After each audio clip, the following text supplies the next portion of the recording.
Este hace una manera y el Boca Chico hace de otra, ¿no?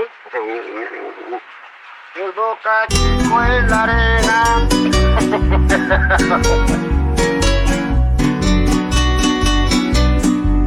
Vidas de animales. Seres del monte, la casa y los caminos en el norte del Tolima. Eso es de todo ahí en el planeta. Y de buena el que se encuentra en historia. Bueno, saludos a todos los que nos oyen, desde donde nos oigan y en el momento en que nos oigan. Hoy estamos reunidos, aunque remotamente para lo que es paradójico, para hablar sobre la hechura de esta serie que ha demandado de mucho esfuerzo y de la colaboración de muchas personas como toda cosa importante. Y estamos con algunas de esas personas que han colaborado en la elaboración de la serie. Son, para empezar, Laura Guzmán, antropóloga y estudiante del doctorado en antropología de la Universidad Nacional, que ha hecho trabajo de campo en San Pedro desde el 2017, el lugar en donde en su mayoría se hizo el podcast. También está con nosotros Lindy Paola Castro Wilches, antropóloga y estudiante de la maestría en estudios de género y educación para la sexualidad de la Universidad de Caldas, que empezó a trabajar en ese mismo lugar en el año 2021. También entre las colaboradoras de la elaboración está María Alejandra Sanabria Ruiz, antropóloga de la Universidad de Caldas, que empezó a hacer trabajo de campo en la zona en el 2021. Nos acompaña el antropólogo, historiador y productor de audio Carlos Andrés Albarán, actualmente estudiante de la maestría en estudios culturales de la Universidad Andina Simón Bolívar en el Ecuador, que hace investigaciones sobre la relación entre sonido y antropología. Y finalmente, Luis Alberto Suárez Guava, profesor asistente del Departamento de Antropología y Sociología de la Universidad de Caldas e investigador de las vidas indígenas y campesinas en los Andes colombianos, que ha hecho trabajo de campo en la zona desde el 2006. Para empezar, porque las personas aquí presentes y las que nos oyen tienen seguramente interés en saber cómo es que se juntan las cosas para hacer un podcast como este. Vamos a plantear unas preguntas que las personas que están aquí van a tratar de contestar. La pregunta más general y más inmediata es de hecho triple, y es: ¿de dónde sale, cómo y por qué se hizo el podcast? Entonces vamos a ver qué interesantes respuestas hay. Bueno, listo. Entonces, bueno, antes de tratar de responder, como dice Alejandro, muchas gracias, Alejandro, por acompañarnos en nuestro último capítulo de la serie, pues que será este.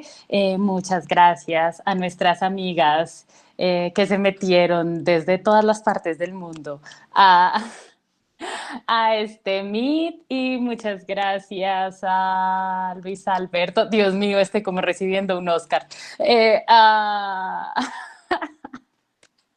No, pero es la verdad. A Lady, a Luis Alberto, a Carlos y a Alejandra Sanabria en la distancia, porque sí, efectivamente todos tuvimos que hacer mucha cosa digamos, para lograr la serie de Vidas de Animales, por si no lo hemos dicho. Entonces, sí, muchas gracias. Y a nuestras amigas y amigos del norte del Tolima, que no sabemos si nos van a oír este capítulo, pero bueno, que constantemente les reiteramos nuestro agradecimiento todas las veces. Entonces, hicimos la serie de Vidas de Animales porque estábamos, Luis Alberto, Lady, Alejandra Zanabria y yo tenemos un trabajo, bueno, ahí como dijimos en las presentaciones, un trabajo desde hace un tiempo allá en la zona, en el norte del Tolima. Pues bueno, el de Luis Alberto es súper largo y de ahí para abajo. Y con Lady y Alejandra Zanabria nos queríamos presentar a algo de las convocatorias del ICANN del 2023, porque queríamos recursos para seguir haciendo nuestros trabajos de campo. Y dentro de todo, como todas las opciones que salían ahí, vimos la de podcast y nos pareció que de pronto esa podía ser, entre otras cosas, porque nos gustaba, bueno, a mí me gusta un montón oír esas vainas. Entonces dije, bueno, quizá podemos hacer algo así. Y pensamos que, bueno, y decidimos como que cosa gruesa o qué tema o yo qué sé, de pronto podía como servirnos a todas para nuestros trabajos, y coincidimos en que los animales podían ser, aparecen como en muchos aspectos de la vida de la gente allá donde trabajamos en la cordillera de Armero Guayabal, en el corregimiento de San Pedro. Entonces dijimos como, bueno, esto, los animales tienen que ver pues con la producción, con cosas de salud, bueno, en fin. Entonces pensamos, eso nos podría servir a todas, y pensamos que un formato de audio más animales tenía mucho sentido porque habíamos notado que la gente está muy pendiente de sus animales en el campo, entre otras cosas, escuchándolos, pero sobre todo muchas veces escuchándolos. Entonces yo les contaba a ellas que a mí me llamaba hartísimo la atención que mi maestra, quien me acoge allá en el Tolima, doña Erlinda Puertas, se entera de casi todo de la vida de sus aves de corral a lo largo del día, escuchándolas. Entonces sabe cuando una gallina puso, o sea, es diferente cómo suenan las gallinas asustadas por un animal o por un espanto, es diferente, bueno, el canto del gallo, de un quico, de un gallo chiquito, es diferente del canto de un gallo grande. También les contaba a ellos, el otro día estaba mirando como unas notas que tenía, y doña Erlinda, un día estábamos en la cocina y pues ella estaba oyendo así como a lo lejos afuera de la casa, y era como, ay no, vamos a mirar a los paticos, hay un patico que está llorando como triste. Entonces yo les decía, es muy impresionante como todo ese registro como que reconocen, porque digamos sin ver nada, solo desde la cocina se ha estado yendo lejos y reconocía que el cosito de un patico estaba triste. Entonces por eso creímos en ese momento y seguimos creyendo que tenía sentido combinar como formato sonoro con animales. Y nos presentamos a los estímulos del ICANN del 2023, tuvimos la fortuna de quedar. Luego cuando miramos cuando uno va siguiendo como las etapas de la selección, entonces vimos que había ¿cuántos había? Como 60 propuestas de podcast, y dijimos, 75. Sí, y entonces dijimos como muchos huevones, porque o sea, nosotros pensamos, ay, tan chévere podcast, y es como lo que todo el mundo está haciendo, o bueno, o lo que estaba de moda y eso, y entonces dijimos como no, qué poco estratégico, si nos hubiéramos presentado en otra vaina, de pronto hubiéramos tenido más posibilidad, y bueno, tuvimos la fortuna de quedar. Y entonces pues hicimos la serie gracias al estímulo del ICANN de hacer una producción en formato de podcast. Listo, entonces, ¿alguien más se anima a aventurar alguna respuesta? Bueno, yo cuento algo, pero esperaba que Lady también nos contara algo. No, Eh, claro, sí, y creo que también como que nuestra preocupación ya luego fue, ay, no sabemos nada como de sonido, o sea, cómo construirlo, hacerlo, y pues de alguna forma como que sí, para nosotras cuando estábamos como viendo que, pues no era como tan puntual que le prestáramos tanta atención a hablar algo relacionado a la escucha, del sonido, pero pues se fue elaborando así, se fue tejiendo de esta manera, y muy relacionado a lo que dice Laura, como que sí, como que hay una forma de enseñar a partir de los sonidos y de prestarle atención a estos. Y ahí fue, y realmente varios de los episodios, diría yo todos, mencionan mucho eso, como esa atención a ciertos sonidos, a ciertos lugares, y que solamente el sonido no es solamente algo ahí pasivo, sino que es algo muy importante a la vez de cómo uno mira, a la vez de lo que uno escucha, huele, XY. Y no, antes debí decir que pues muchas gracias también como por la oportunidad, o sea, yo me siento y me sigo sintiendo muy privilegiada pues del espacio, de las maestras, de los profesores que acompañaron todo eso y bueno, nada. Y gracias por el espacio también, por esto. Listo, ahí como una cosa, Laura dijo todo lo más importante, pero algo que también ella lo dijo, voy a reiterar eso en realidad, y es que uno cuando está haciendo antropología tiene muy pocas ocasiones para poder hacer trabajo de campo financiado.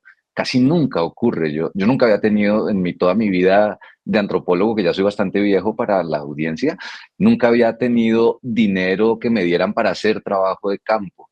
Y nosotros pensábamos, imagínense tener 2 etnógrafas, 4 meses en campo y que nosotros podamos ir en 2 meses, o porque Laura y yo trabajamos, entonces es mucho más difícil poder dedicarle tiempo, pues era una maravilla. Y eso por una parte, y por otra parte, podíamos aprovechar el hecho de que no era la primera vez que íbamos, ninguna de las personas que estábamos involucradas en este proceso, no era la primera vez que íbamos al norte del Tolima.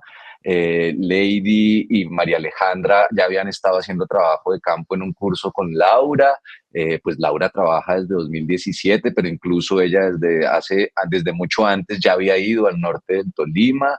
Yo voy desde 2006 y tenemos una conversación prolongada con la gente que podíamos alargar en esta cosa. Realmente la mayoría de los capítulos se benefician de esa larga conversación. No son capítulos que inician una conversación, sino que se benefician de muchos años de estar yendo unas personas y otras personas y otras personas, de tal manera que la gente con la que hablamos tenía más o menos idea de en qué andábamos, y también nos tenían confianza, y esa confianza y esa frescura se nota en las grabaciones que logramos. Esa era una, ya se me olvidó la otra razón bacana. Ahí está Claudia Plata Rueda. Qué maravilla. Bienvenida, Claudia Plata Rueda, nuestra locutora estrella. Bienvenidísima. En el norte del Tolima la rompiste con toda. Sí. Todo el mundo decía que era la voz. Es la voz, además. No, y yo iba a decir que el otro, pues que igual también el otro motivo y sin lo cual no nos hubiéramos podido presentar era que Pai tenía como una experiencia de podcast hechos, ¿no? Entonces, pues eso, sí, puntualmente nosotros no teníamos tanta idea de lo del sonido y tal. Sí teníamos, como dije, la intuición de que eso importa mucho, pero pues como su captura, registro, etcétera, no. Pero entonces Pai sí lo tenía, y pues Carlos Albarán, que está aquí con nosotras, hacía el podcast de Pai, ¿sí, cierto? Que es la idea original de Carlos, o sea, a partir de Pai Revista de Etnografía, Carlos dijo, oiga, volvamos cada una de las cosas que íbamos publicando en la revista, un capitulito de podcast, y con eso, sin Carlos no habríamos podido hacer nada de eso. O sea, porque eso existía, pues pudimos simplemente presentarnos, de resto no, pues nada, sacados del concurso desde antes. Entonces, sigamos, bueno, está súper interesante. Y es que, claro, ustedes pudieron haber organizado pudieron haber armado un proyecto para escribir algo, ¿no? Pero optaron por la opción sonora. Tal vez porque ustedes no optaron por ella, sino porque se les impuso, o sea, ya era demasiado difícil seguir sustraídos de lo sonoro. Entonces esta pregunta busca explorar o conocer de mejor forma cómo es que o de qué manera cambió la percepción del medio sonoro, olfativo, atmosférico con el trabajo que se hizo. De cuidado y advertencia. ¿En qué sentido? Recuerdo mucho cuando doña Erlinda me decía como, no vaya por allá, estaba en mis días de periodo porque hace mucho frío. Luego luego le va a doler el estómago, ¿sí? O por allá de pronto cuando íbamos caminando, como huele a chucha, huele a serpiente. Entonces siento que también como esa percepción empieza a cambiar cuando pues las personas nos empiezan como a mencionar que pues tengamos cuidado, nos están advirtiendo de algo, y siento yo que eso es sumamente potente porque pues más que hacer trabajo de campo, que fue súper importante, también se hacen unas relaciones de cuidado. Entonces, de alguna manera siento que eso cambió ahí, bueno, acá muy íntimamente, porque creo que las personas que estamos también pues, somos como muy conocidas, también siento yo que eso cambia mucho y ya las personas como que somos amigos también, hay estas relaciones de maestro, de enseñanza, pero también como unas relaciones como muy, como más cercanas, ¿sí? Muy familiares. Y bueno, creo que ahí cambió como mucho la percepción de esto. No sé. Bien, listo. Yo quiero decir algo ahí al respecto y miren, es cierto que yo que soy el más viejo, durante muchos años la antropología se ha concentrado mucho en hacer entrevistas, eventualmente grabar o consignar en el diario de campo y volver rápidamente una experiencia que es fundamentalmente sonora y atmosférica, volverla a un texto, y el texto es mucho más fácil de analizar. Y digamos que el hecho de que durante muchos años hemos usado grabadoras es paradójico. Entre más grabadoras hemos usado a lo largo de los años, más insensibles nos hemos vuelto a la experiencia sonora. Y algo que es, digamos, que nos dimos cuenta hace varios años en el norte del Tolima, pero ocurre en todos los lugares campesinos, esto también ya lo dijo Laura, es que las personas campesinas viven muy atentas y atentos a las cosas que suenan. De hecho, la verdad objetiva está mediada más bien por el olor, por el sonido, por la sensación atmosférica, pero sobre todo por el sonido. Y aprender a reconocer esos sonidos fue algo que para la realización de este podcast fue fundamental. Hay grabaciones en donde además son bellísimas, por allá en la casa de Don Didimo y Doña Ninfa, quedó grabado, es bellísimo. Estamos hablando de un bicho y por allá sonó, la grabadora no lo alcanza a coger bien, pero la señora dice, sí suena, sí lo agarra, vaya. O sea, lo agarra el sonido, y aprender a escuchar esas cosas y luego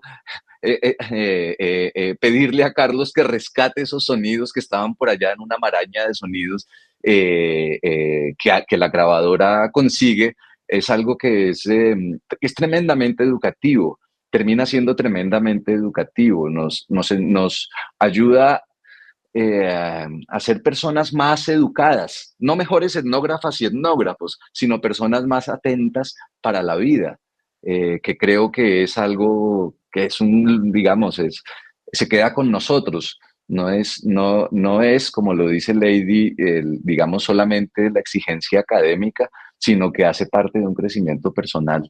Y creo yo, ya que menciona el tema de las grabadoras, que tal vez posiblemente mucha calidad del sonido es que nunca estaba la grabadora ni la conversación sumamente planeada. O sea, eso nunca ocurrió. Eran conversaciones de la vida cotidiana que uno, no sé, incluso hay como varias que es con el celular, con otra Zoom. Entonces creo que eso también dice mucho, como que nada fue fríamente calculado de que vamos a hablar de esto y esto, sino que eso se amplió y se vuelve esa conversación profunda y prolongada que justamente el profesor menciona. Muy bien, no sé si Laura querrá decir algo, añadir Creo que se me olvidó, la pero pregunta. no la pregunta, sino lo que, pero digamos, para conectar con lo que dice Lady, sí, es decir, sí hubo momentos que yo recuerde, por ejemplo, yo tratar de hacer yo creo que todos lo hicimos como de algún modo, como yo decía, ay, yo quiero grabar como cosas del gallinero, entonces voy a irme a meter al corral de las gallinas antecitos de las 6 de la mañana, que es como cuando ya empiezan a moverse harto, como para capturar esa hora. Luego al mediodía para tal, digamos, ese era mi plan, ¿no? Como que traté de hacerlo. Como para hacer algo así, grabación, ¿no? Como unos paisajes sonoros y no sé qué, ta.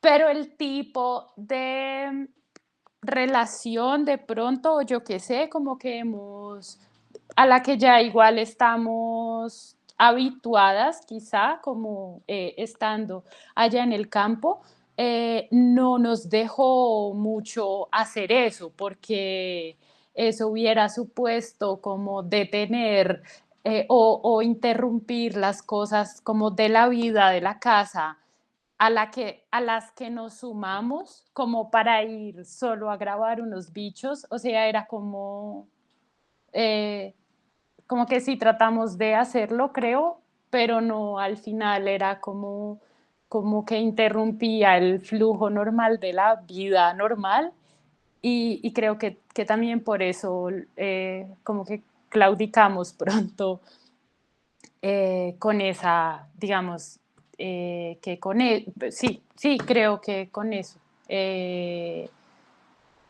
Supongo que si uno lo hiciera de manera sistemática o algo así, encontraría cosas muy chéveres o armaría, digamos, como un gran archivo sonoro que le permitiría hacer un montón de vainas.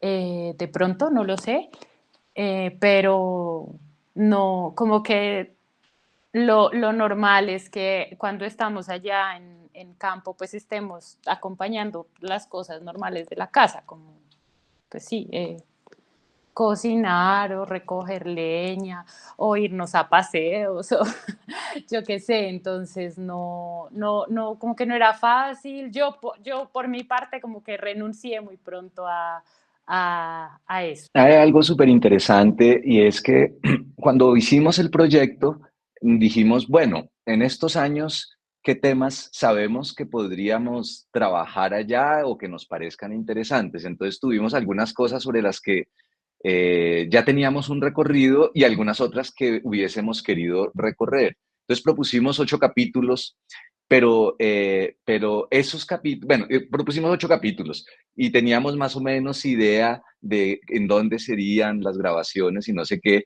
pero el trabajo de campo nos llevó por otros caminos, lo cual terminó siendo fructífero de maneras distintas y tuvimos conversaciones completamente distintas a las que pensábamos que íbamos a tener, pero sobre todo sí una cosa que vamos, que es como para pensarla, y es que, claro, las conversaciones sobre problemas concretos e intereses comunes que se desarrollan en la vida cotidiana fueron mucho más fáciles, tranquilas, que las conversaciones sobre temas con personas eventualmente nuevas. Eso hacía que las grabaciones más chéveres, que son además con las que normalmente terminamos haciendo los capítulos, eran esas conversaciones que tenían como su propio camino, que tenían su propia gracia y eso hizo que cambiaran algunos de los temas. de los que habíamos propuesto en los capítulos que tenía el proyecto que le propusimos a Licán. Y saliera, por ejemplo, bien lo de la, digamos, habían cosas sobre ganado, pero eso se terminó volviendo la sangre, por ejemplo. Y lo de la sangre abrió otras vainas. Había cosas sobre encantos, pero lo de encantos se abrió en dos vainas diferentes. Por un lado, llegó a la conversatoria de la naturaleza, además con una grabación que donde uno quiera hacerla jamás la podría hacer, esa conversación con don Jaime Hernández, en donde él nos da como el argumento de todo. Esa conversación no podía ser planeada, nosotros no teníamos ni idea de que eso se podía hacer así. Y lo mismo el problema del toro envenenado, que eso es un problema concreto acerca del cual la gente quería hablar, y sí y no, combinaba un poco con el tema del podcast, y lo que hicimos allí fue cruces. Dice un autor llamado de apellido Semper, que cita Tim Ingold, dice, hacer cosas consiste en juntar, o sea, hacer cosas es juntar vainas. Y lo que terminamos haciendo para el podcast y en cada capítulo fue empezar a ver junturas. De hecho, muchos capítulos se abrieron, algunos capítulos se abrieron. Y teníamos un capítulo de 3 partes que se volvió 3 capítulos, o una partecita chiquitica de un capítulo que se volvió otro capítulo, un capítulo que se abrió en 2 y así. Entonces, eso para señalar un poco que hicimos, como suele ocurrir en todas las cosas que tienen su vida propia, hicimos el trabajo con lo que teníamos a mano y no con el proyecto. Y lo que teníamos a mano tiene una riqueza que a mí me parece, digamos, impresionante. No hay capítulo de ese podcast que no tenga por lo menos 1 o 2 o 3 o 4 voces campesinas e historias de animales que, o sea, digamos que lo dejan a uno. En algún caso, en algún momento lo decimos a propósito de las serpientes que cambian de forma, que se vuelven de otra especie. Decimos con Isabel Stengers, hay que detener el pensamiento, o sea, no podemos acelerar más el pensamiento. No querramos explicar esto porque no hay manera de explicarlo, sino que prestémosle toda la atención que podamos para ver esto qué nos podría enseñar. Y si todavía no podemos articular nada al respecto, ahí está. Y creo que esa es una de las potencias teóricas poderosas de este trabajo. Pero ahí me adelanto. Era para señalar que, aunque había unos capítulos de entrada, empezamos a trabajar sobre ellos, pero el trabajo de campo nos abrió por otros lados. Bien, entonces seguimos en este cuento inacabado y pasemos a otra pregunta, entonces. Y esta pregunta está animada porque a lo largo de todo el podcast o sea, la música está muy presente, o sea, es mucha parte de tiempo el que ocupa, y eso no es aleatorio. Entonces, la pregunta en concreto es cómo se hizo la música original que se usa en el podcast y cómo fue trabajar con las grabaciones que se hicieron en campo, que no ocurrieron en ambientes controlados, que son ambientes enrarecidos, como muy asépticos, como el texto mismo, que evaden la oportunidad de que haya interrupciones y que procura controlar lo que es en sí mismo incontrolable. Entonces, ahí está la pregunta, y creo que todos y todas pueden animarse a contestar. No, pero en esa empieza Carlos, y después Carlos, que nos habla de la música que hizo para el podcast, porque él hizo una música, y luego podemos hablar de la otra música, que es música hallada, pescada, cogida al paso, al vuelo, como la buena música. Bueno, voy a empezar por la segunda pregunta de cómo fue trabajar con las grabaciones que hicimos en campo. Es que, bueno, cuando iniciamos el proyecto, estábamos todos en campo unos días y acordamos más o menos cómo usar las grabadoras. Teníamos 2 grabadoras, una grabadora Zoom H5 y una H6, es decir, teníamos todo para realizar capturas de audio en excelente calidad. Y a esto le sumamos pues que tenemos celulares que ahora graban con mucha potencia, con buena calidad. Entonces, listo, perfecto, estábamos súper preparados, pero como ya lo han dicho aquí, cualquier antropólogo, cualquier antropóloga sabe que las mejores conversaciones, que las mejores situaciones ocurren cuando no está planeado, en el momento menos planeado, y lo peor es que uno se organiza, planea todo y las cosas salen como uno menos lo espera. Entonces sacar la grabadora, organizar el volumen, colocarla en un lugar donde el viento no sople tanto, todo eso es mucha gestión, ¿cierto? Y definitivamente es mejor sacrificar toda esa gestión que sacrificar la fluidez de las conversaciones. Entonces finalmente las capturas de audio terminaron siendo con la grabadora por allá metida en una mochila o con un celular por allá en el formato más perverso. Entonces, les voy a colocar, voy a ver si les puedo compartir aquí audio. Pues, es posible que sonara con la grabadora, como si estuviera metida en una mochila, pero siempre sabían que estábamos grabando. Sí, o sea, lo que pasa es que la dejábamos muy lejos. Pero el punto es que teníamos grabaciones horribles. Ya les voy a mostrar, no sé cómo se comparte audio acá. Y fue una temporada de ventarrones también, ¿cierto? Porque sí, a lo bien, porque llegamos como en julio, en agosto y fue excepcionalmente. Sí, y no contábamos con una cosa que sabe la gente que sabe de sonido, y es que esas grabadoras necesitan unas espumas que no teníamos. El antipop. Entonces voy a mostrarles una grabación así en crudo. No, está pequeña. Pues por eso he querido dar eso. Y hay dos conectorcitos y los dos chiquitos pequeños. Listo, así llega la grabación. Y eso que escuchan es el viento, el golpe con no sé qué. Y así queda después de procesar. No, señora, ella está pequeña. Tan pequeña. Pues por eso he querido dar eso. Y hay dos conectorcitos y los dos chiquitos más pequeños. Bien, entonces ahí espero que hayan podido escuchar más o menos. Era un desastre lo que teníamos, un montón de viento, de golpes, entonces, y esas fueron la mayoría de grabaciones. Entonces yo tuve que dedicarme casi que meses enteros a aterrizar la teoría de la producción musical, es decir, el uso de ecualizadores, de compresores, de limitadores y cosas así raras, aterrizarlo a las grabaciones con este tipo de calidad. Y pasa algo que a mí me parece muy mágico, y es que los sonidos están ahí grabados y uno en el software que esté usando hace como desplegar todo el espectro sonoro y toca empezar a elegir qué frecuencias pues son importantes para que se entienda lo que se está diciendo y qué frecuencias sobran. Eso toma muchísimo tiempo. Y lo otro es que no estábamos buscando grabaciones perfectas, ¿sí? Como que se pierde todo el paisaje sonoro y quedan las voces, pues porque eso no tiene mucho sentido, digamos, a nivel etnográfico, ¿cierto? Entonces, ¿cómo mediar eso? ¿Cómo organizar las voces, pero que se siga escuchando el paisaje sonoro?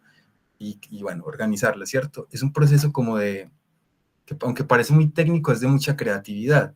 Y ahí se definían muchas cosas, si tocaba volver a campo, si tocaba grabar de nuevo, o si tocaba cambiar la narración, o si ignorábamos esa historia. Entonces, bueno, eso más o menos pasaba. Y esta también creo que fue la razón por la que esta serie tomó el camino que tomó, que me refiero a que tenemos voces campesinas, pero también construimos guioses con nuestras voces para que de alguna manera se facilitara como el entendimiento de esas cosas que estaban diciendo, porque muchas veces pues, los oyentes no estamos como muy atentos y cualquier ruidito nos despista y nos desconecta, ¿cierto? Entonces los guiones con nuestras voces hilaban esas historias y me parece que hay algo muy valioso, y es que esa forma de hilar no fue nunca como desde una interpretación de lo que se está diciendo, sino que es algo muy sincero de lo que aprendimos, de lo que ellos aprendieron en campo. Entonces es como desnudarse allí, esto fue lo que aprendí, y construir una historia con eso. Entonces, bueno, eso por el lado del manejo de las grabaciones. Y por el otro lado, el tema de la música. Y es que, bueno, existen este tema de los derechos de autor y hay muchísimos vacíos en ese tema, como que no sabíamos cuántos segundos se puede usar una grabación o qué proceso hay que hacer para legalizar esa vaina. Hablamos con abogados, con podcasters. Sí. Pero antes es que la de entrada, porque es que la canción de entrada es especial, la de tan, taran, tan, tan, Esa y los transiciones que usted hizo. Después vamos a las canciones que usamos y ahí fue lo que usted hizo. Ok, ok. A ver, entonces, sí, pues a ver, voy a seguir. Teníamos ese problema, entonces tocaba, como no teníamos mucha claridad, tocaba componer música. Entonces, muchos de los capítulos tienen música de fondo que grabé yo aquí en mi casa, tratando de seguir como el estilo de la música campesina. Pero, por ejemplo, la introducción que nos dice Luis Alberto, yo estuve pocos días en campo, pero en esos pocos días que estuve me di cuenta que estaba de moda una canción que creo que es de Darío Gómez, o no sé quién es, Del hermano, eso, la del hermano. cantina. Eso, la cantina, que quiere que se la vendan muy surtida y eso. Ajá. Entonces, lo que hice fue grabar una canción, grabar una instrumentación muy parecida a esa, hacerle el guiño a esa canción, y encima, una mañana me puse a jugar con Doña Gloria y Don Orminzo, a grabar como el título de la serie, y empecé a mezclar eso. Entonces fue como una especie de cover de esa canción con las voces de Doña Gloria y Don Orminzo diciendo vidas de animales, seres de, bueno, ya lo que pueden escuchar.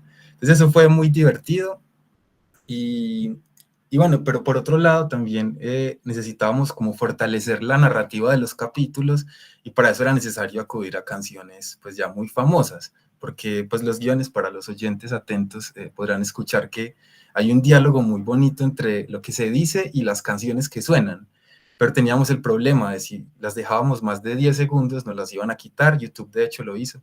Entonces, ¿qué hacer con eso?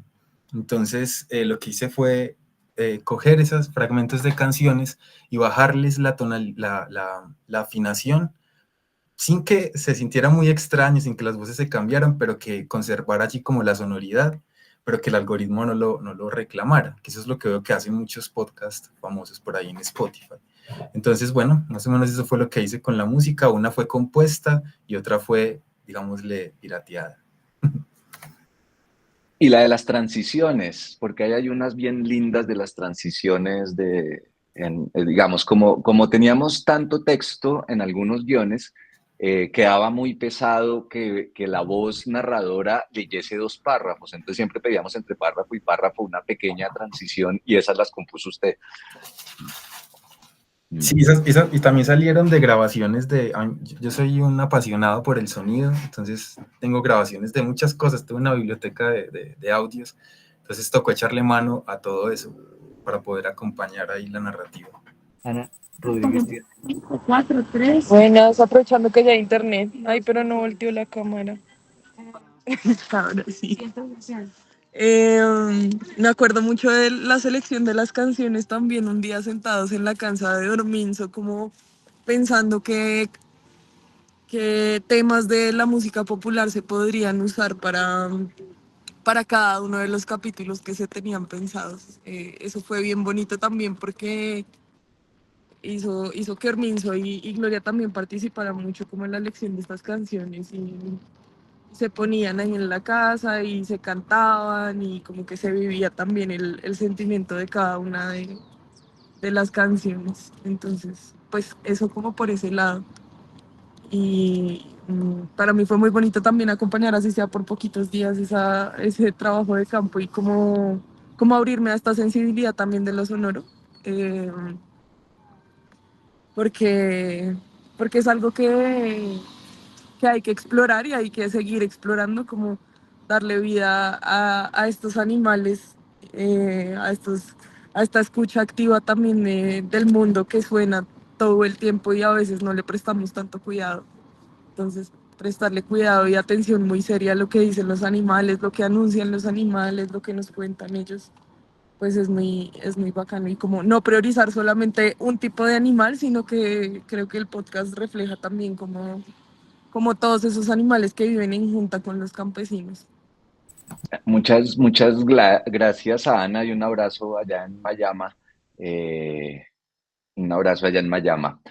En la hechura, durante la hechura de los guiones, lo que hicimos con Laura fue estar atentos a en qué momento podíamos enlazar con partes de canciones. En eso Laura fue mucho más perspicaz y ustedes pueden notar que algunos capítulos dialogan, pero casi que perfectamente, de una manera bellísima.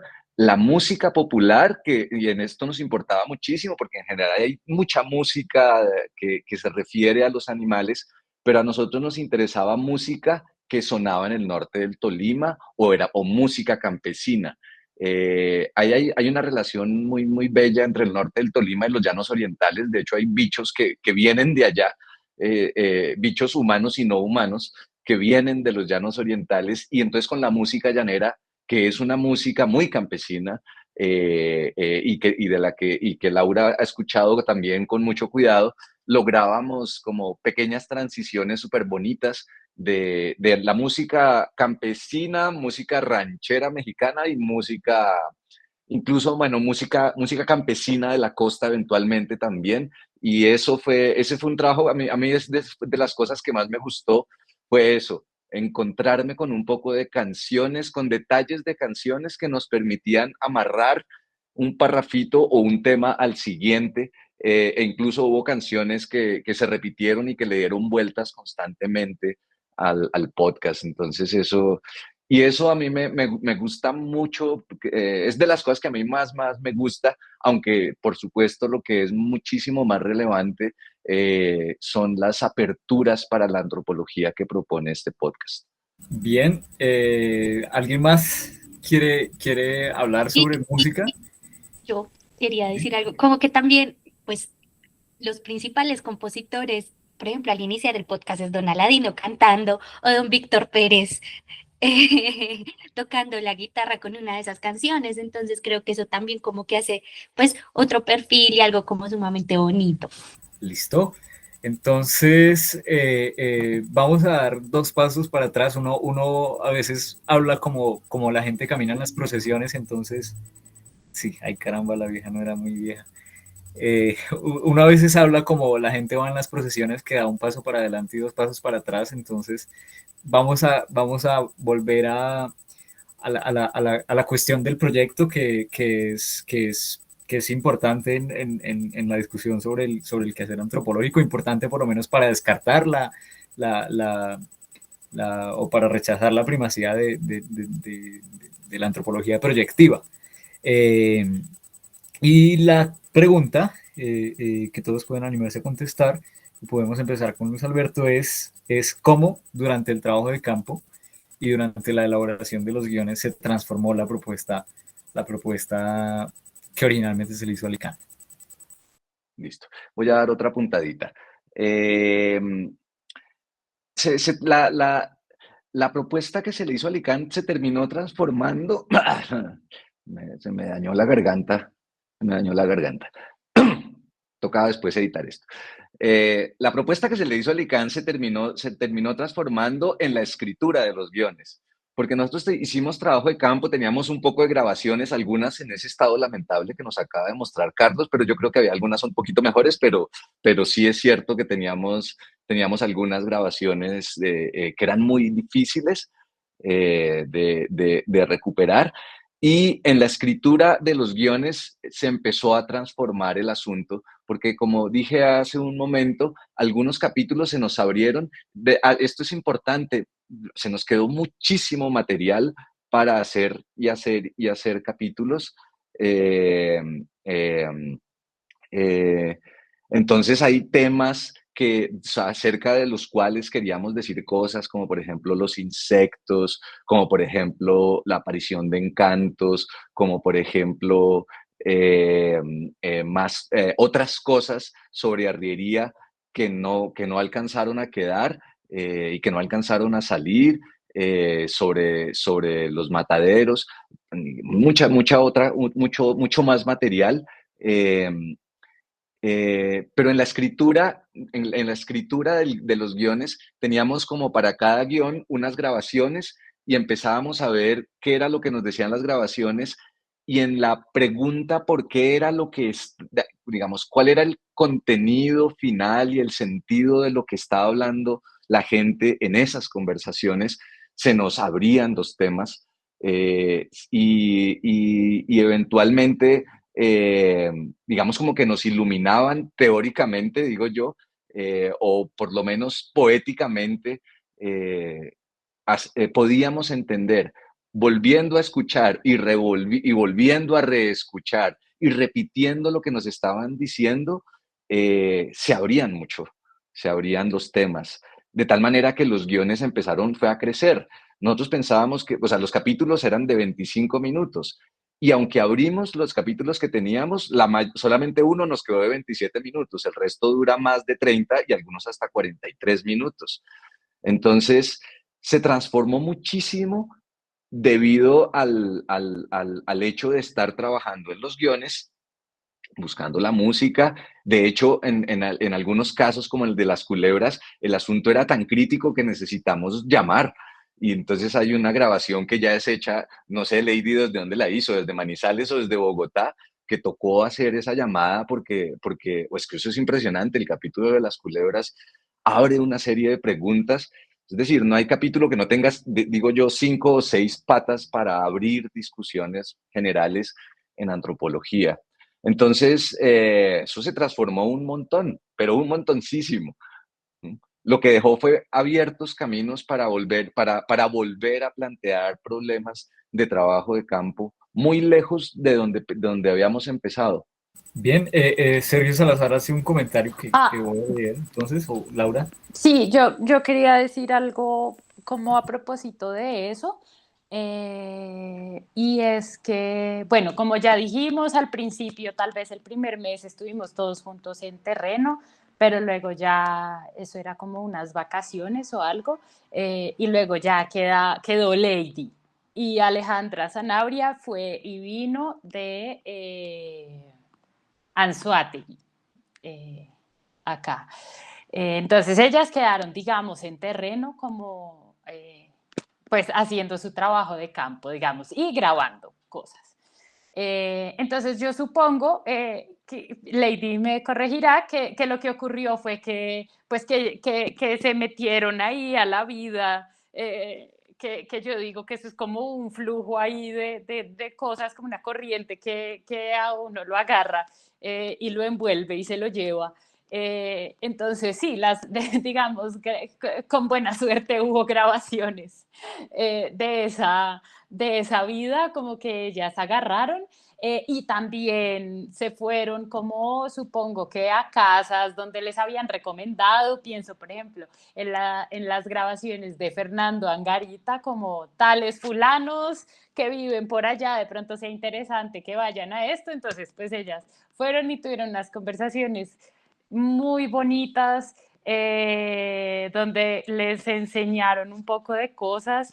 Yo le digo a Luis Alberto, haciendo, por ejemplo, la conversación que tiene Lady con don Jaime cuando iban a soplar un maíz que habían cosechado. Y Lady y don Jaime habla algo del viento, eso es lo que está en la conversatoria de la naturaleza, y don Jaime habla algo del viento, y yo le digo a Luis Alberto, y Lady hace unas preguntas que a mí en mi vida se me ocurrirían, como, don Jaime, ¿y cómo suena el maíz? O sea, qué bonita esa pregunta, yo no preguntaría eso, y don Jaime tiene una respuesta para eso, que es además lo increíble. Entonces, bueno, digamos, creo que, pues, digamos, cambia como todo, como absolutamente cualquier propuesta normal y corriente, creo yo, hecha por una persona que no crea tanto, o por un conjunto de personas que no crean tan excesivamente en su voluntad o en la fuerza de su voluntad. Entonces es como, bueno, teníamos la propuesta, gracias a Dios el ICAT nos escogió, ya nos fuimos, y quienes estuvimos en campo más o menos arrastrados allá, revolcados y etcétera, etcétera, por la corriente que es la vida. Y entonces en medio de eso pues hicimos pues, las grabaciones que se podían, sobre todo mis compañeras hicieron tantas grabaciones como pudieron, porque pues fueron ellas quienes estuvieron más tiempo. ¿Qué tal que el ICANN encuentre esto grabado y nos demande? No, todo lo hicimos, no, fue bonito, todo estuvo muy bien. Bueno, Y, y bueno, en medio de tareas, como digo, en medio de una vida bastante como normal y corriente. Y cuando nos pusimos a escribir, entonces ellas bueno, cuando nos pusimos a escribir, como había unas sugerencias de esto en tal capítulo, esto en tal otro, no salió nada para las hormigas arrieras, ni modo. Yo querría haber, digamos, hablado con unos señores que son arrieros allá, nunca nos dirigieron ni siquiera el saludo, entonces paila. Pero Lady perseveró en ese intento y entonces se consiguió unas arrieras en Murillo. Entonces, bueno, fue como así.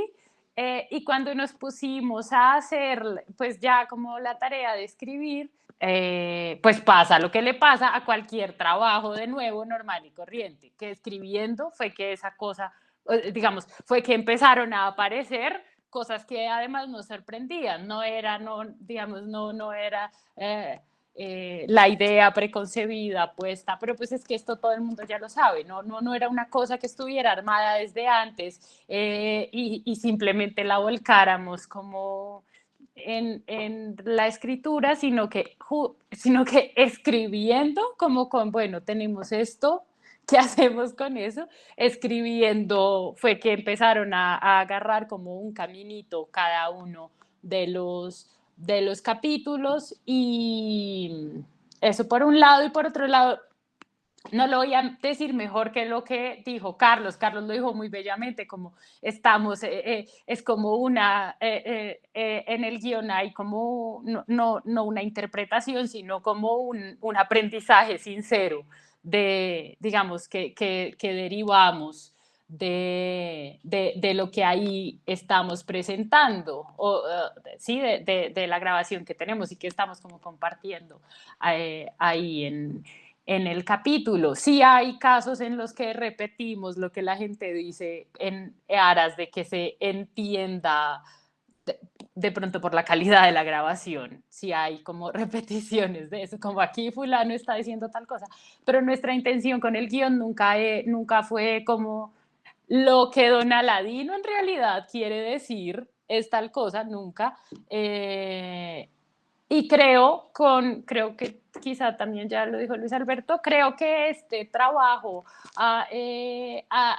quizá a diferencia de otros, no estoy diciendo que sea mejor, pero a diferencia de otros, siento que tiene la virtud como de poner en extenso la voz de la gente con la que nosotros trabajamos y vivimos en el terreno, y nos enseña, y eso digamos, esa creo que es una de las cosas con las que yo quedo contenta del trabajo, porque están, o sea, digamos, honestamente esas voces allí como sonando un poquito en extenso, y nosotras haciendo el esfuerzo de señalarle a una gente que suponemos no ha estado allá, señalarle a los oyentes que no conocen el contexto del campo, no conocen cosas de allá, como señalarles esto que nos puede enseñar, entre otras cosas. Por supuesto,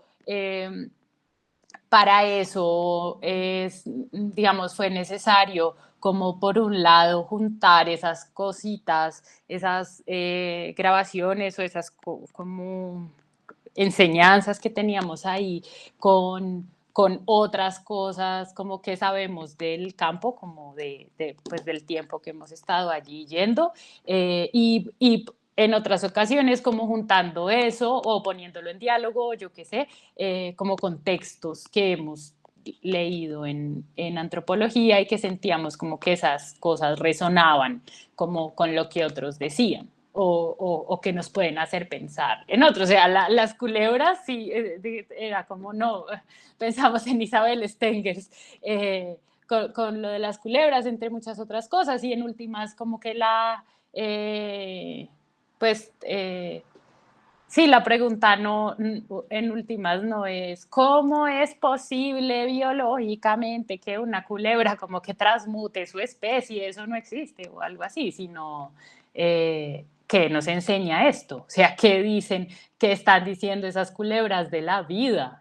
Y no es de la vida circunscrita en una quebrada en el norte del Tolima. O sea, creo que eso le puede hablar a la vida de cualquier persona en cualquier lugar del mundo, como esas culebras.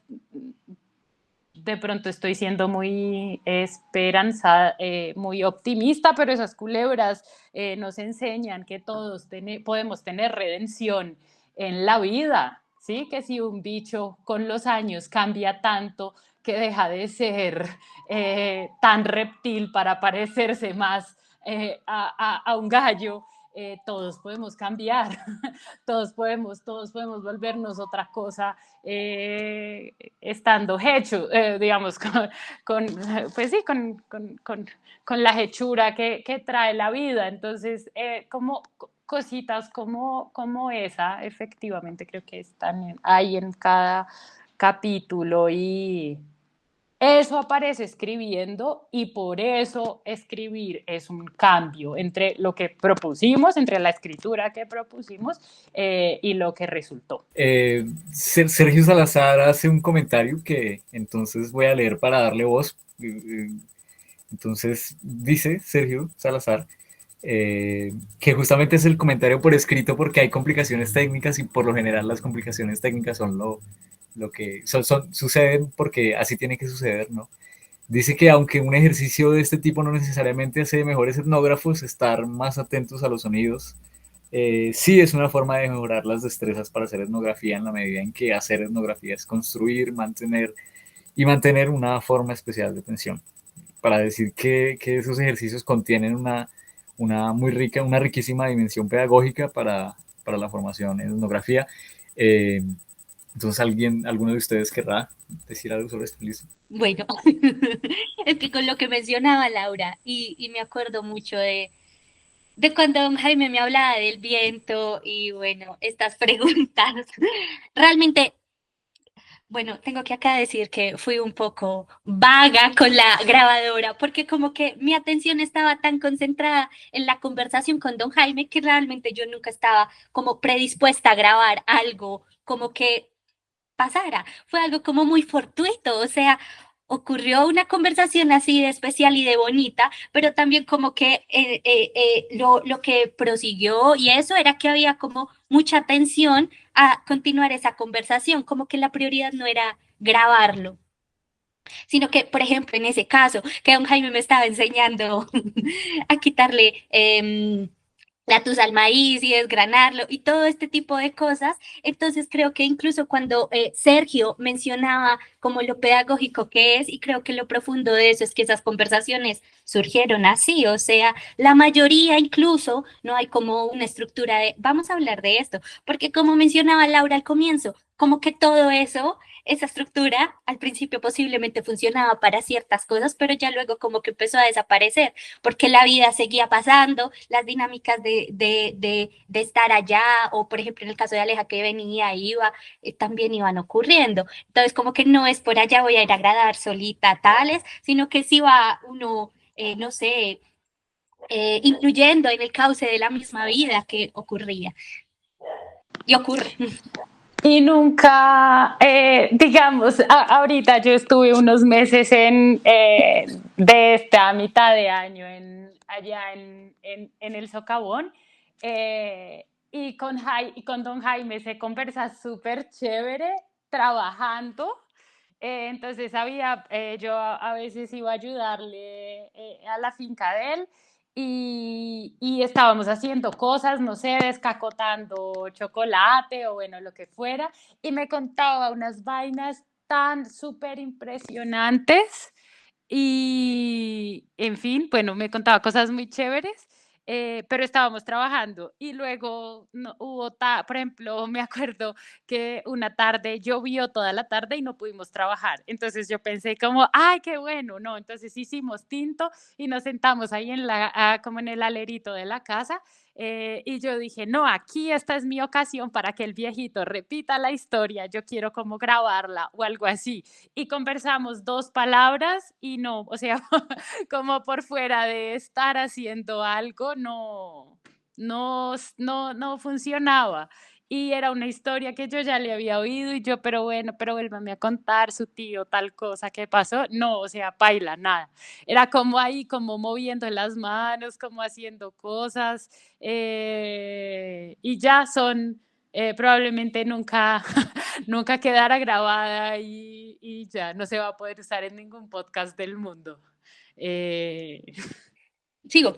Recuerdo mucho que don Jaime me decía como, o sea, como que había algo súper guau, tipo lo del viento y lo del maíz, y él me decía, bueno, igual ya terminamos la lección de hoy, venga mañana a ver qué. Ya le dije todo, chao. O sea, como que también de alguna forma debía ganarme eso, o sea, como que todo no estaba dado y todo no estaba por sentado. Entonces eso fue como, wow, eso es muy bonito, muy bello, como que también lo pule a uno de unas formas que uno no se queda corto hablar del trabajo de campo. Hay un comentario chiquito aquí en cuanto a lo que dice Sergio. Es que me parece que lo que nos enseñan estas voces campesinas sobre la escucha es no solo como antropólogos y como etnógrafos, sino que vivimos en un mundo donde no escuchamos, donde todo el tiempo estamos preocupados por hablar y hablar y hablar y hablar. Y claro, en la antropología eso es impresionante porque pues, los antropólogos estamos acostumbrados a ir a preguntar y preguntar y preguntar. Entonces me parece que es un cambio de chip muy importante para la vida, esto de aprender a escuchar. Bueno, es que me parece muy importante lo que señala Sergio, y es además una de las razones por las que yo me metí aquí en digamos, en esta tarea, y es que la enorme potencia que da este formato para formar personas en antropología. Y esto es una paradoja. Uno se forma en antropología leyendo antropología y escuchando antropología. Vamos, por eso las clases son tan importantes. Esta mañana hablábamos con Alejandro a propósito de la paradoja de que un curso es en realidad un recorrido, y si uno hace un curso a medias, pues es un recorrido que nunca llegó. Pero es un recorrido narrativo, es una gran clase magistral, así como lo es el campo. Y es un curso o un recorrido en donde uno aprende algo. Y el podcast es fantástico para eso. O sea, es una oportunidad sin igual para hacer antropología enseñando antropología. Entonces creo que tiene razón él en eso de que eventualmente tiene una dimensión educativa. Yo diría educativa más que pedagógica. Entonces, digamos, yo, digamos, recojo ambas cosas. Por supuesto que aprender a escuchar nos hace mejores personas, pero es que mejores personas también hacen mejores etnografías, porque, digamos, porque aprendemos a escuchar, aprendemos a prestar atención. Aprendemos que en una conversación genuina, muchas veces para saber que de verdad entendimos, repetimos lo último que nos han dicho y lo masticamos, ¿cierto? Y es una cosa linda. A veces, cuando una maestra o un maestro nuestro tiene una muletilla, la muletilla es tan educativa que se nos prende. La agarramos. La agarramos. Quería decir algo a propósito de algo que habían acabado de decir. Ah, sí, esto lo dice el profesor Vasco conversando, o lo decía el profesor Vasco conversando, pero también, sí, no, yo recuerdo que lo dijo en clase y está en Jaibanás, los verdaderos hombres. Vasco grabó una ceremonia de Jai. Y después, como él no sabía en Vera, se puso a desgravarla con Clemente Nengarabe. Y ahí desgrabó un rato y un rato, es decir, se puso a escuchar con Clemente y Clemente le fue diciendo, y al final se ocuparon porque la vida sigue y hay que hacer otras cosas. Y entonces lo que Vasco nos decía en clase es, no esperen, o sea, no esperen que esas cosas van a volver a ocurrir. Nunca se presentó la ocasión para terminar de desgravar eso. Y lo mismo, es decir, y esto pasa, así es constantemente, le cuentan a uno la cosa más fantástica y uno después no tiene nunca ocasión de volver a hablar de eso. Y si uno mete el tema, pues la gente no quiere hablar de eso en ese momento o ya no se acuerda o qué sé yo. Y por eso, por ejemplo, la grabación de la mamá de José María es una joya porque eso, o sea, esa canción la cantó una vez allá en 2018 don, eh, don Víctor Pérez. Estábamos con estudiantes de la Universidad de Caldas, la grabamos en el celular y empezó, digamos, empezó ahí como, o sea, así como empieza ahí, así fue. De repente empezó a cantar una canción impresionante y yo decía, esto es impresionante, y yo no, hasta que no hicimos el último capítulo en donde esa canción cobró sentido, no tuve oportunidad de volver a pensar en lo impresionante que es esa canción y por supuesto no lo he agotado. Ojalá algún día saquemos tiempo con Laura para perseguir el negro José María y la mamá de José María y a ver de qué manera es posible que ocurra algo tan maravilloso como ese cruce de canciones a propósito de estar encantado. Ay, pero bueno, no, era como creo que en conclusión, también como con el comentario de Sergio, siento que igual, como también lo que tratamos de plantear acá es que no nos interesaba, no nos ha interesado hasta ahora el registro por el registro, o sea, como vamos a hacer registros sonoros porque nos parezca chévere o chocoloco o algo así, no. Creo que eso es como lo que hace la semana pasada estaba leyendo cosas acerca de los aperos, de las cosas que se le ponen por ejemplo, a los caballos, cabezales, riendas, enjalmas, etcétera, etcétera. Bueno, y entonces hay como una gente que dice que a propósito de la domesticación de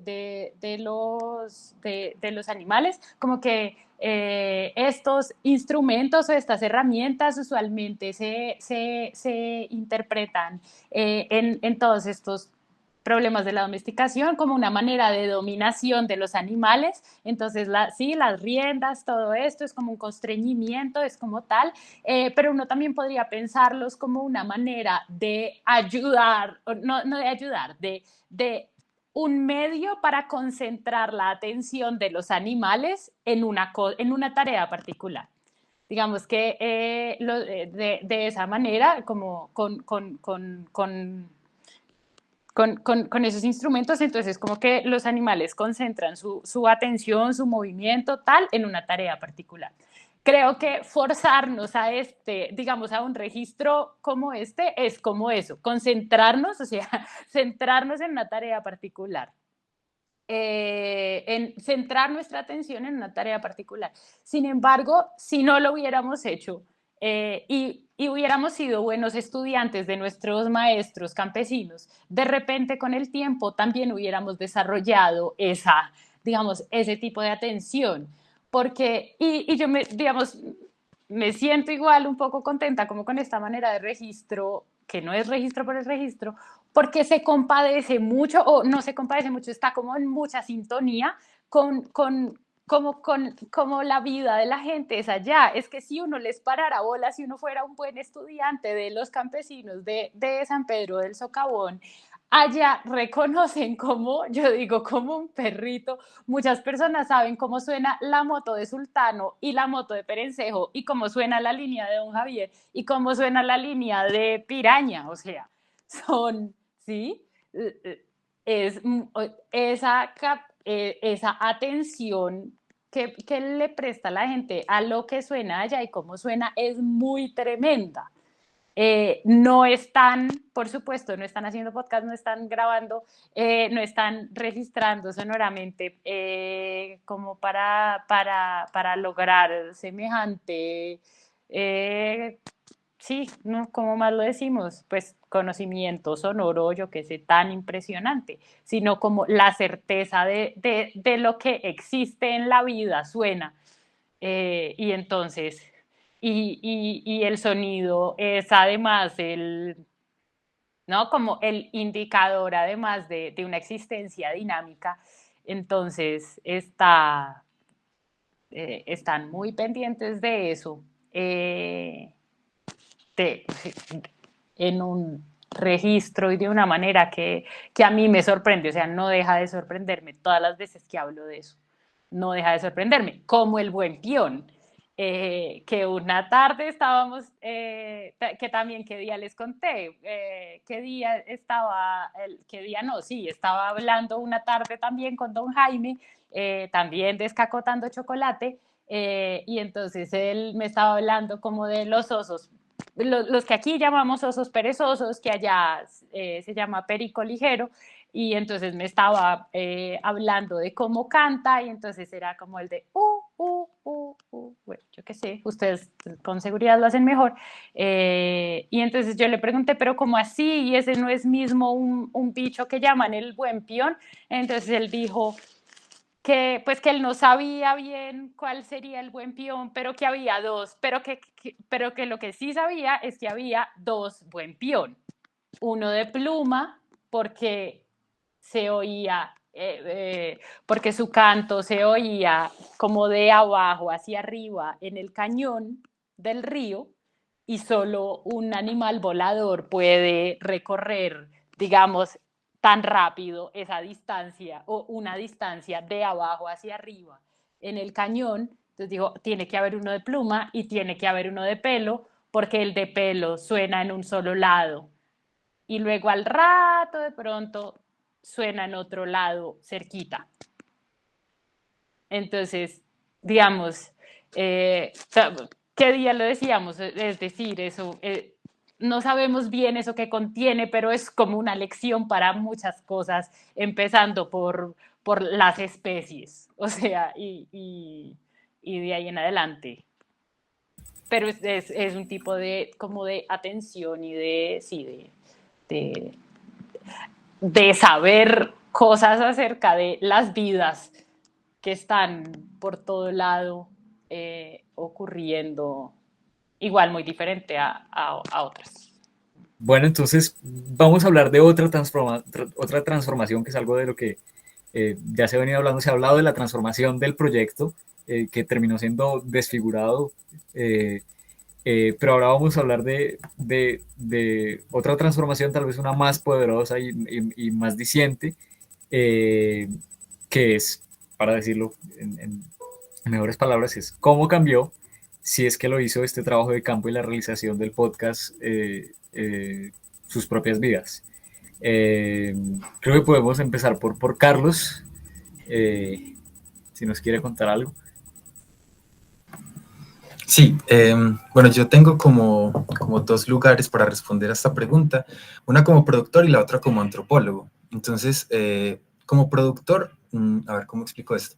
Yo produzco música y en la música todo está muy ordenado, ¿sí? Cada captura, la captura de guitarra, de batería, todo está perfectamente medido, ¿sí? Entonces, fácil. En la producción de podcast, digamos, yo trabajé hace algunos años en la Universidad de los Andes en un podcast sobre cultura, y allí todo era súper bien grabado. Si de pronto había un viento como al puesto, los periodistas volvían a hacer las entrevistas y bueno, una cosa así como bien arreglada, entonces todo muy fácil. Y llego a enfrentarme con estas grabaciones que bueno, ahora Luis Alberto decía que habían otras mejores, pero quise buscar la peor para que fuera bien ilustrativo. Entonces me encontré con estas grabaciones y en ese desorden de la vida era muy impresionante saber que en ese aparente desorden hay cosas muy valiosas y hay cosas que además ordenan otras cosas y dan sentido a otras cosas. Entonces eso cambió mi forma de concebir el sonido, ¿sí?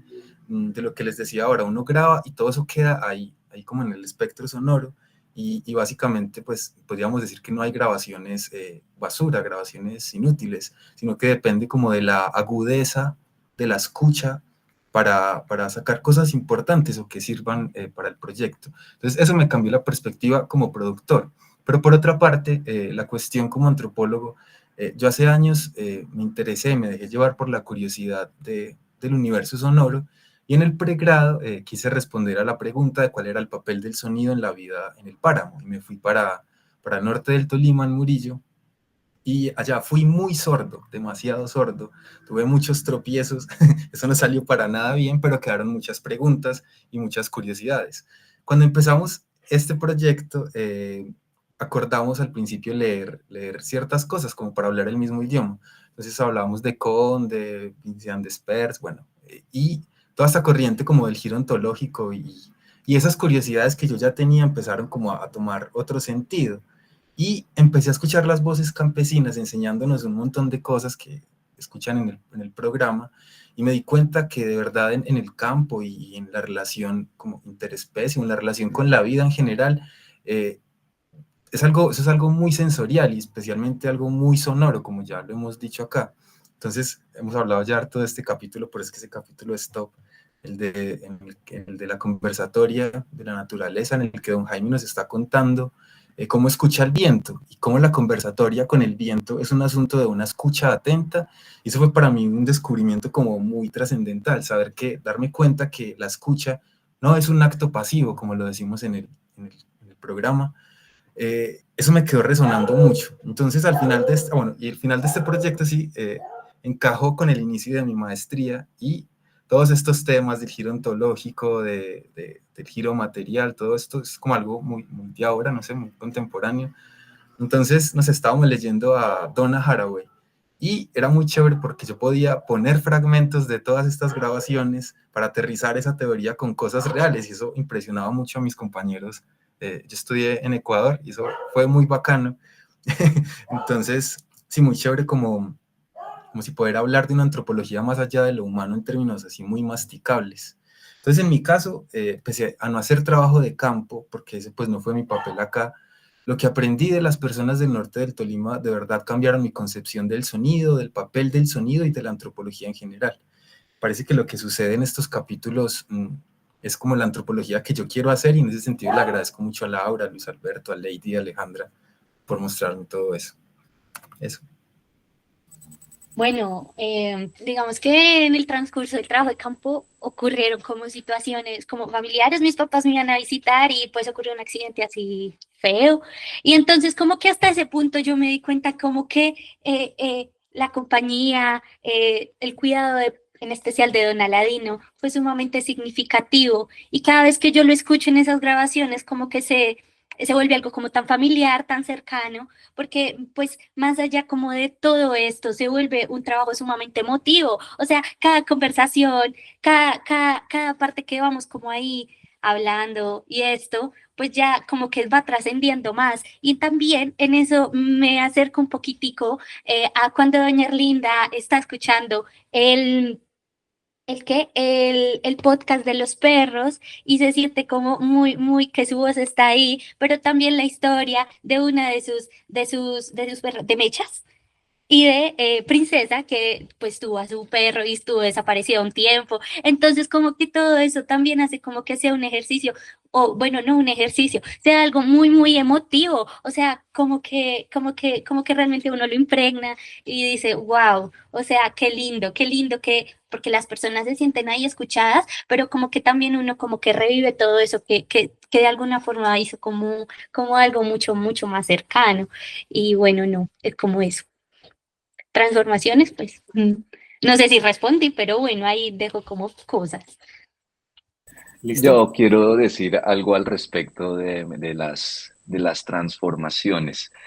Yo llevo muchísimos años ya trabajando por allá, por esa región, pero digamos que durante la mayor parte del tiempo mi lugar digamos, mi foco de estudio estaba en la tragedia de Armero. Igual sigue siendo, digamos, sigue siendo algo que no he terminado de entender o de comprender, pero al hacer este trabajo se me abrieron un montón de nuevos temas.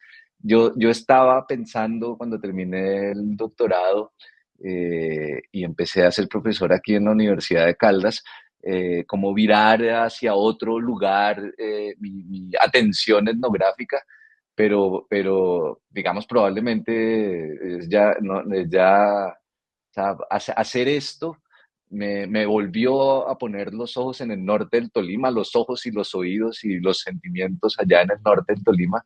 Y entonces, el trabajo de campo, el que yo alcancé a hacer y los guiones, yo le decía a Laura, es que cada capítulo de estos es un artículo o varios artículos, o sea, es un montón de trabajo por hacer, o sea, no es que ya esté hecho, abre un montón de cosas por hacer. Entonces, sí es una transformación porque me ha puesto atención en un lugar o en lugares distintos. Eh, es como un amarre, un lindo amarre. Bueno, Juliana Usamá Figueroa bueno, envía felicitaciones, más bien, por el podcast maravilloso. Dice que se suma a la última pregunta y dice que se le ocurre preguntar cómo este podcast cambió la vida de la gente de alguna forma, en algún aspecto, teniendo en cuenta que las y los antropólogos no somos seres pasivos en campo, que todo lo contrario, llevamos cuestiones y rayes a los lugares y algunas personas se suman a ellos. ¿Cómo la gente percibió que ustedes como antropólogas llegaran con esta cuestión del sonido a modo de aprendizaje, investigación, proyecto? Digamos hicimos para poder publicar el podcast, uno de los, digamos, de los requerimientos que teníamos, digamos, desde nosotros mismos, era que las personas aprobaran los capítulos. Entonces, en enero fuimos y les pusimos estos capítulos a las personas en el Líbano, y en San Pedro y en Socavón. Y algo de esto yo me siento muy orgulloso de todo el trabajo en el norte del Tolima y yo no sé o sea, no sé si les cambió estrictamente la vida, pero sí les parece, yo siento que les hizo notar que las cosas que saben ellos son importantes. Digamos, hay gente que les presta atención y ellos se toman muy en serio la educación de estas personas que le prestan atención. Esto yo creo, digamos, es un pequeño, gran logro del trabajo en el norte del Tolima, porque desde que empezamos a ir hace muchos años, la idea que nos convocaba era ir a conversar, ir a hacer visitas e ir a aprender de la gente. No ir a enseñarle cosas a la gente, sino ir a aprender. Y yo recuerdo que en Murillo, algo bacano que pasaba hace muchos años, pero también sigue pasando allá en San Pedro y en Socavón, es que cuando van los estudiantes y las estudiantes, la gente sabe que esos estudiantes y esas estudiantes no saben nada, entonces están dispuestos a enseñarles, a guiarlos, a llevarlos, a cuidar de ellos en el sentido de prestarles atención y hacer un esfuerzo por enseñar las cosas. Y eso a mí me parece súper bacano porque hay otras maneras de ir a campo y esta es una manera de ir a campo que es respetuosa. Y cuando la gente escuchó que es respetuosa con lo que la gente sabe, quiere y puede enseñar, y con la escucha de esto fue muy lindo porque fue muy emotivo, en todos lados fue muy emotivo. La gente le daba risa escucharse, pero como a todos, a uno le da risa y un poquito de cosa escuchar su propia voz grabada. Pero a mí una cosa que me impresionaba mucho es que cuando yo pensaba, cuando hablemos de esto de la sangre, tal vez se raye, o cuando hablemos de esto de las culebras, tal vez se raye, pero no, lo que hacían era incrementar los ejemplos de las cosas que yo pensaba que podían llegar a ser rayadoras o confirmaban las cosas que yo pensaba que podrían decir, no, mejor no ponga eso o no dejen eso. Entonces, eso es, digamos, como una primera cosa. Lo otro es que, pues, esto se puso allá en Armero Estéreo y sabemos que la gente estuvo contenta de escucharse. Es una cosa al mismo tiempo mínima de la antropología, pero probablemente una de las mejores cosas que puede lograr la antropología es que la gente empiece a sentirse orgullosa de lo que sabe y segura de lo que sabe, porque a veces la relación desde las universidades con las personas lo que hacen es incrementar ciertas inseguridades que todas y todos tenemos, mucho más si no somos de la academia. Bien, entonces, si no hay más comentarios sobre esto, podemos ir a lo que sigue. En realidad, las últimas preguntas que tenemos en el banco de preguntas ya han sido tocadas en varios aspectos. Eh, para retomar esto que decíamos de lo incontrolable que es y de la ineluctabilidad de lo que suena, es decir, las cosas suenan cuando tienen que sonar, entonces las respuestas a las preguntas parecen venir también cuando tienen que venir. Eh, y a veces cuando forzamos algo para que suene, si lo que suena es lo cierto, parece que lo hacemos falso. Y para no decir más entonces sobre esto, voy a la pregunta en concreto, eh, eh, que, que, que en parte ya tocó Carlos, y es cuál es el papel, además de las voces campesinas y la transformación en sus propias vidas, de la teoría antropológica en este podcast. Creo que ya dije como un poquito y es que pues nosotras, digamos, reconocemos en lo que la gente nos enseña allá una teoría o partecitas de como sí, digamos, de una teoría. Entonces el papel como de nosotras más bien, de pronto haciendo los guiones, fue como buscar resonancias de esos pedacitos teóricos en otros, de otros lados. Entonces, yo quería, cuando hablábamos con los compañeros, entonces yo les decía, a mí listo, estábamos trabajando con el pedacito de Don Jaime, de oiga el viento, oiga cómo suena. Bueno, Lady, eso era conversar con la naturaleza. Y entonces yo me preguntaba como, pero ¿por qué Don Jaime remata, está diciéndole a Lady, el viento suena así, asá, mire de dónde viene, yo lo oía por tal lado, pero como que se arrepintió, el viento es un flojo porque no quiere venir a trabajar, le está hablando de cómo suena el viento y remata la cosa con, esto es conversar con la naturaleza. Y para mí era como, pero conversar es como de doble vía y don Jaime no está hablando con el viento, aunque él le dice como, señor viento o algo así, como chistoso, además lo hace como de manera muy chistosa. Y él ese pedacito lo concluye así, entonces yo pensaba como, ¿y esto qué? Y lo ponía como en...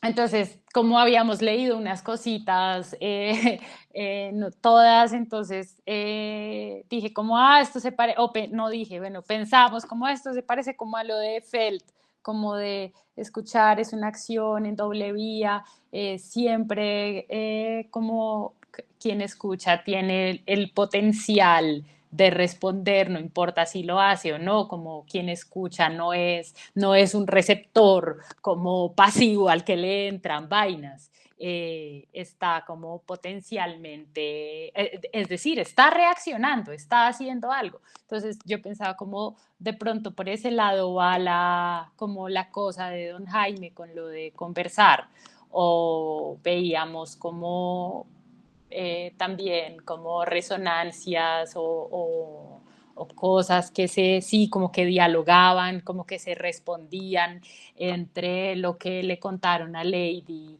las personas que matan animales, vacas o marranos,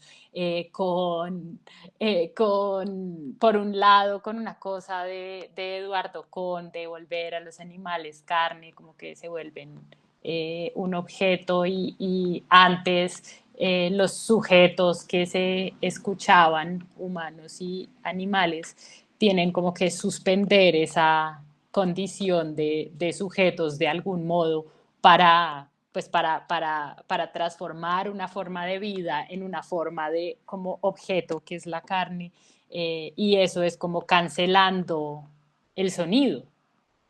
Entonces, por eso eso se hace como cancelando el sonido como indicador de ahí hay vida, toca cancelarlo antes de la muerte del animal, para que no sufra, para que no se demore. Entonces, digamos, en esas conversaciones, como que veíamos eso, como un posible diálogo con Eduardo, no es forzado,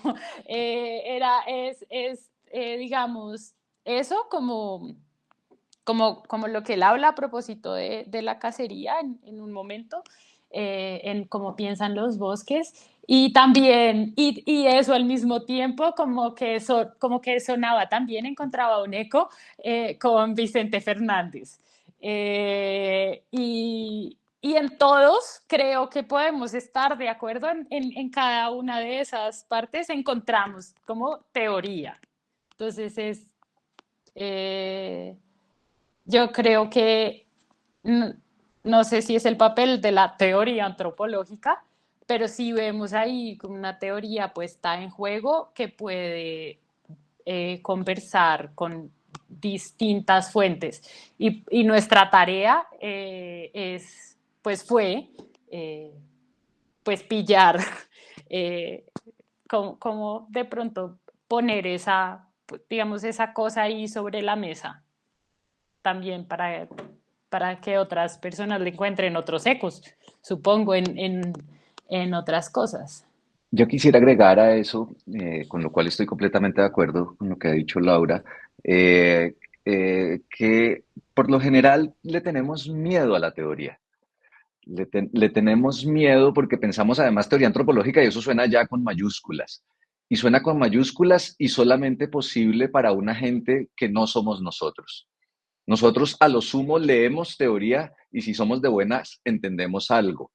Y eso me parece que es cruel de todas las maneras e injusto de todas las maneras.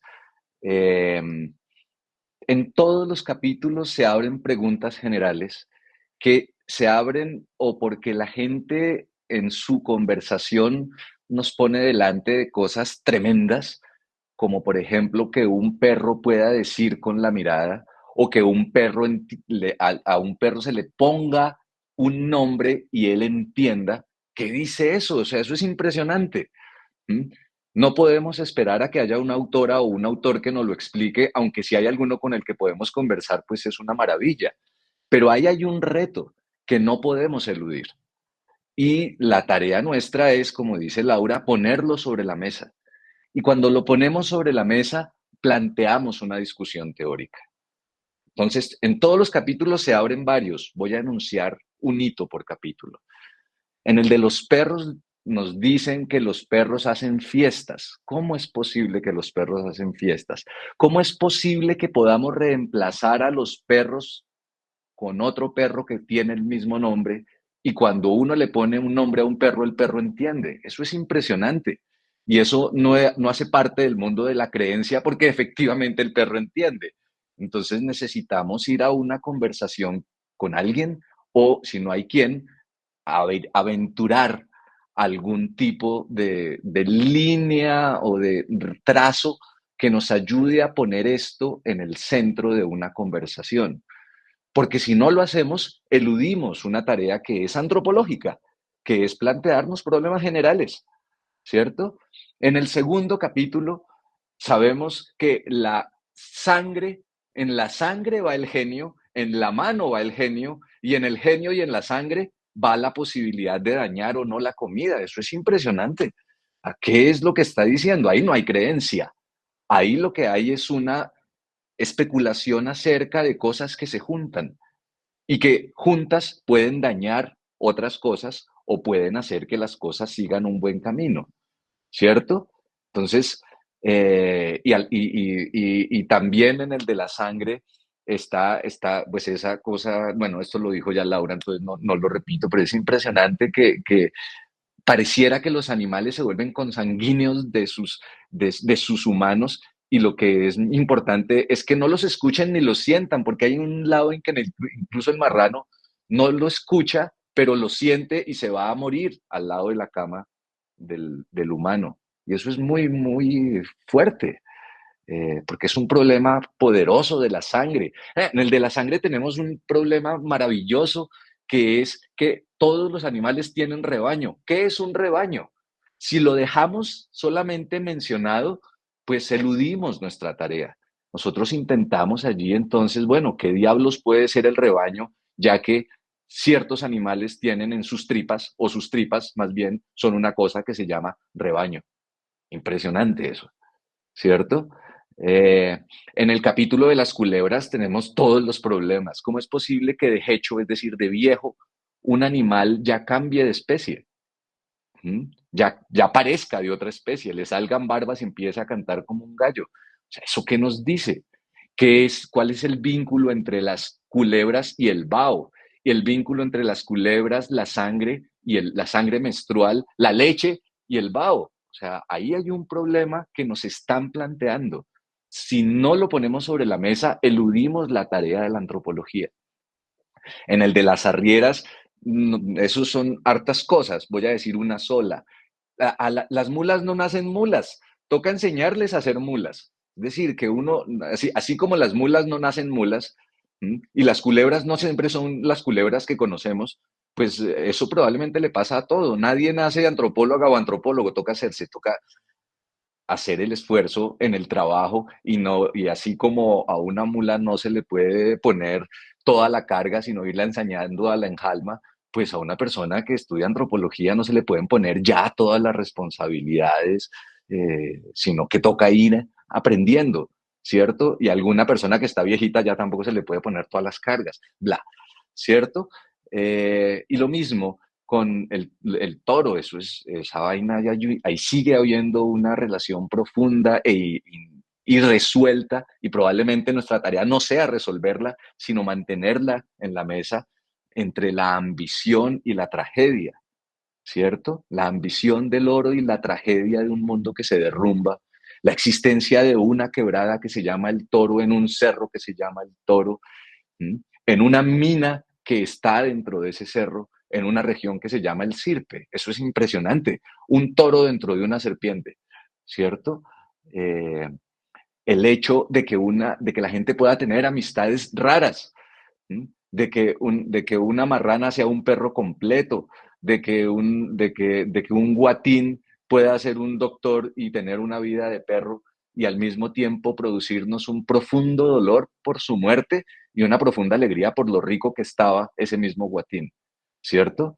Y en la conversatoria, que es como, ahí hay también otros problemas generales acerca del sonido, de lo que suena, de lo que conversa, de lo que tiene su lengua, de la relación rarísima entre el canto y el encanto, y las conversaciones que ocurren en cantos. Entonces, todos los capítulos plantean problemas teóricos y no se detienen, por fortuna, gracias a Dios, a decirnos, y aquí hay un problema teórico. Pero yo creo, digamos, mi argumento es que la tarea de la antropología es, como dijo Laura, ponerlos sobre la mesa, tratar de hacer algún trazo a propósito de eso y dejarlo abierto para que todos reconozcamos que podemos, que la teoría antropológica no es un problema de encontrar unos autores que explican las cosas, sino de establecer una conversatoria amplia en donde podemos aprender de animales y de personas, y de plantas, para ver qué onda con la vida. Y esa conversación acerca de la vida es antropología. Entonces, en esa conversación puede estar Vicente Fernández, Darío Gómez, Hernán Gómez. ¿Cómo se llama el hermano de Darío Gómez de la cantina? Ya no sé. Sí, tal vez Hernán Gómez. No, pues serán Hernán Darío Gómez. No. Hernán Gómez. Se llama Hernán Gómez. Cantina. Vea, Hernán Gómez.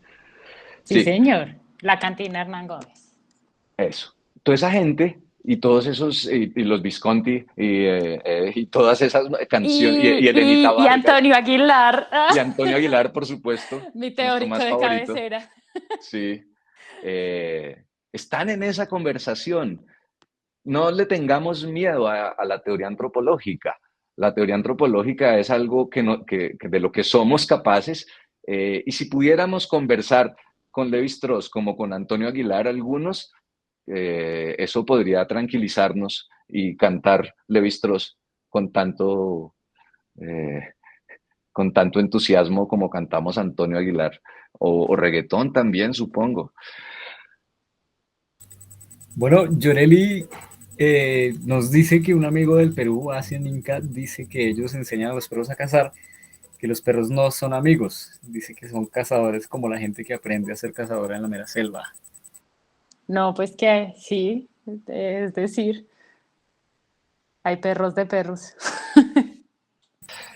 Sí, lo que pasa es Probablemente que, los es decir, perros también les enseñan cosas a los cazadores. Ay, no te estoy hablando a ti, el perro me pensó que estaba hablando con él. Bien,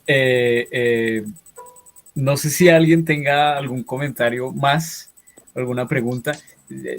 Yo en particular, entre nosotros está Claudia Platarrueda, que al principio estábamos diciendo que ya se le conoce como la voz y no podríamos terminar esta sesión sin oír a la voz, eh, por lo menos en un saludo, ¿no es así?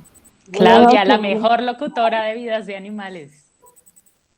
Buenas noches, no prendo la cámara porque estoy aquí a oscuras en mi casa sola, escuchándolos con placer. Y bueno, muchas gracias por haberme dado la posibilidad de prestar la voz y de descubrir la voz que pude, que pude prestar. Em, pues solo decir que no he podido volver a escuchar ese capítulo porque me sueno rarísima, no, es como una voz que no me corresponde. Entonces es muy raro eso, ¿no? Como que sí, no he logrado conciliarme con esa voz que quedó ahí. Eh, mm, porque fue muy extraño participar, digamos, sin haber estado, más bien como imaginándome los sitios, los lugares, recordando a la gente, a doña Gloria, a don Herminzo, y tratando de entonar con esas vidas entonces, pues fue todo un placer para mí porque no tenía la carga del semestre en ese momento, eran vacaciones y le pude dedicar todo el cariño a ese momento de intentar entonar lo mejor posible. Em, entonces, bueno, primero entonces reiterar mis agradecimientos, como siempre se los ha dado a Laura y a Alberto por haberme permitido estar ahí. Y bueno, uno no acaba de aprender. Yo ni siquiera he podido escuchar todos los capítulos porque es impresionante, digamos, la dimensión de lo que se escucha ahí.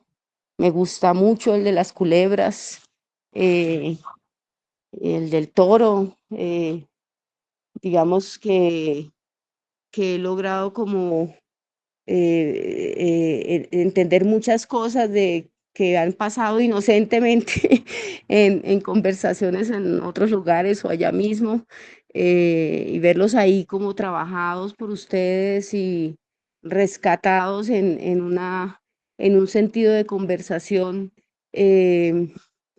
digamos, en donde uno tiene la posibilidad de ver el interés que la gente pone en eso, y digamos que no es un soliloquio de nosotros escribiendo, sino que están ahí las voces de la gente con su interés y su intensidad y la potencia que tienen para convencernos de que ahí hay un asunto pertinente para la vida. Me hace casi que llorar ese capítulo de la laguna del Toro, digamos, porque lo hemos escuchado en otros lugares, esos toros que quedan ahí amarrados y enterrados. No sé, tiene una dimensión muy profunda esos dos capítulos para mí, muy esclarecedores o muy, digamos, que me llevan a muchos lugares a tratar de entender muchas cosas. Yo siento hoy que, digamos, que nuestra concepción sobre la vida y sobre la manera como llevamos la vida es mucho más parecida al mundo campesino, todos los que tenemos allá nuestras raíces, que en esta separación, digamos, tan arbitraria con un mundo que está como aparte de nosotros y entonces nos enseñan nos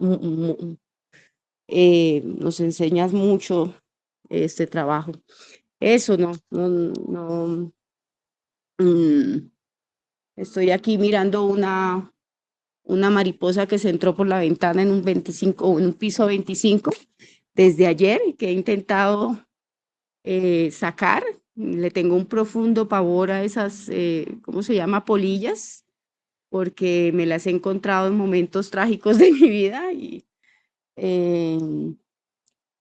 entonces, pues eso, creo que como mi madre decía, esas polillas nos están advirtiendo cosas y quiéralo yo, no sea científica, mejor dicho, por más separación que nombramos, porque no podemos poner en un lugar claro nuestra relación con el mundo y entonces la única palabra que pudiéramos tener para agarrarla es esa palabra de naturaleza. En realidad lo que importa es que esta polilla me está dando susto. Entonces eso, he aprendido mucho de sus trabajos y estoy privilegiada de haber acompañado allá a doña Gloria, a doña Armiso, por la generosidad de ustedes. Bueno, muchas gracias, Claudia. Muchas gracias, Claudia. Un abrazo desde Muchas gracias. Es la voz de los capítulos favoritos de la Sí, sí, son hits. Sí. Son hits verdaderos. Nos salvó. ¿Será que los tolimenses y los santanderianos tenemos una resonancia particular? Me imagino que somos la misma gente. Caribes al fin y al cabo.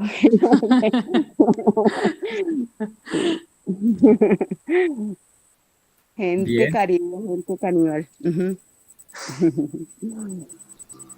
Bien, entonces ya han pasado 2 horas. Uno nunca quiere acabar lo que tanto le encanta, pero las cosas inevitablemente llegan a su fin. Y este es el fin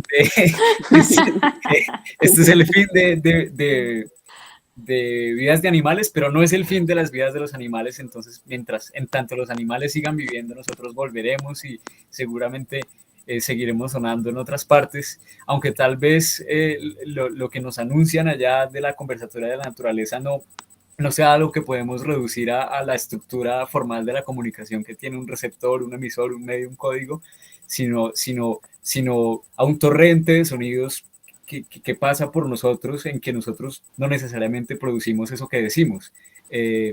Entonces, no sé si alguien más quiere añadir algo. Entonces, creo que este es el fin. Nos vemos después en otro lugar. Y gracias a todas, a todos por estar aquí acompañándonos, aunque esta es una forma muy limitada de hacer presencia, pues aquí estamos. Entonces, en donde estén, saludos. Este hace una manera y el Boca Chico hace Ay, otra. muchas gracias. Qué bonita la Boca compañía. Chico en la arena.